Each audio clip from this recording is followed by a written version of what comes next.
जी हुण मेले वास्ते आप दे नाल सांझी करनगे चेयरमैन AR गुराया साहब। बिस्मिल्लाहिर्रहमानिर्रहीम।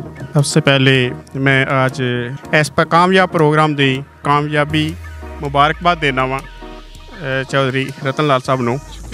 और ये एक विरसा सी जिन्हें इन्हें संभालिया होया है और ये विरसे ही असल कौमां की पहचान होंदे ने और ये वक्त के नाल नाल खत्म होने की तरफ जा रहा सी।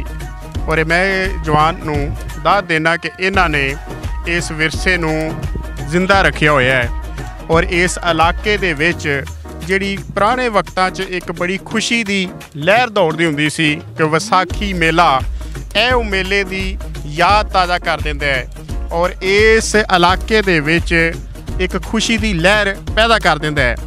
जिवें दे सूरत हाल बनी हुई है साडे इलाके च, ऐसी सूरत हाल च एक खुशी लोकां दे चेहरे ते लियाना ये बड़ी कामयाबी की बात है। और ये मैं समझना कि इस तरह के प्रोग्राम ज़्यादा तो ज़्यादा तरतीब देने चाहिए ने। और ऐसे बड़े कम लोग रह गए ने कि जेड़े ये विरासत नूं जिंदा रखे हुए ने। और मैं इन्हां दी इस कामयाबी नूं और ये दाद पेश करना और आल पाकिस्तान लंबरदार एसोसीएशन भी एक विरासत दे नाल जिंदा रखती है और इनू खुशामदीद कहने असी इस प्रोग्राम नूं। और साढ़े जिहड़े मेहमान आए ने दूरों चल के ये भी खुशामदीद कहांगे। और बहुत शुक्रिया जी। रतन लाल साहब के नाम का एक नारा ला दिओ, रतन लाल साहेब जिंदाबाद, विसाखी मेला जिंदाबाद।